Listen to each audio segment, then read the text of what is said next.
Hello दोस्तों, आज हम आपको बताने जा रहे हैं नागरिकता प्राप्त करने की विधियाँ। भारत में नागरिकता अधिनियम सन 1955 ईस्वी को लाया गया। इस अधिनियम में नागरिकता प्राप्त करने की पांच विधियाँ बताई गई है। पहली विधि है जन्म के आधार पर। भारत में जन्म लेने वाले सभी बच्चों को नागरिकता प्रदान कर दी जाएगी यदि उनके माता पिता में से कोई एक भारत का नागरिक हो। नागरिकता अधिनियम में यह सबसे पहला संशोधन किया गया था सन 1986 ईस्वी में। और दूसरी विधि है वंश के आधार पर।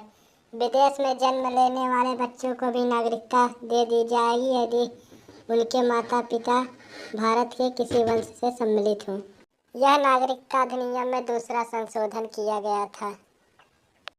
तीसरी विधि में पंजीकरण की चर्चा है। इस विधि द्वारा अगर आपको भारतीय नागरिकता लेनी है तो आपको भारत में 7 साल तक रहना पड़ेगा। इस विधि द्वारा राष्ट्रमंडल देशों को नागरिकता दी जाती है। राष्ट्रमंडल का मतलब है विदेश के लोग।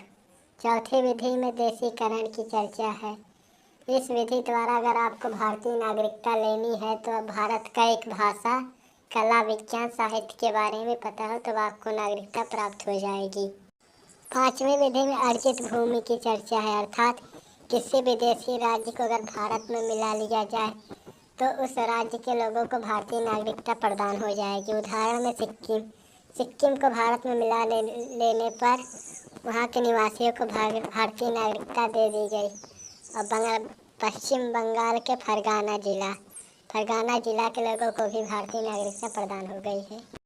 पश्चिम बंगाल नहीं बल्कि बंगला के फरगाना जिला को भारतीय नागरिकता दे दी गई है। यह 5 विधियाँ थी भारतीय नागरिकता प्राप्त करने की। चलिए हम लोग समझ लेते हैं एनआरआई क्या होता है। एनआरआई का फुल फॉर्म है नॉन रेसिडेंट इंडिया। वह नागरिक जो वर्तमान में भारत में नहीं रह रहा है लेकिन वह भारत का नागरिक है, वह विदेश में 6 महीने से ज़्यादा पढ़ने या खेलने कूदने के लिए चला गया हो तो वह एनआरआई कहलाता है। अब समझ लेते हैं ओवरसीज क्या होती है।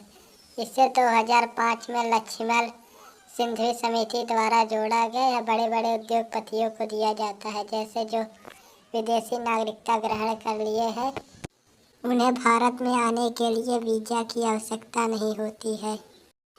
किसी व्यक्ति की नागरिकता तभी समाप्त हो सकती है जब वह कोई देश विरोधी काम करेगा तब, या दूसरे राष्ट्र पर प्रभाव आ जाने पर गृह मंत्रालय द्वारा उसकी नागरिकता समाप्त की जा सकती है।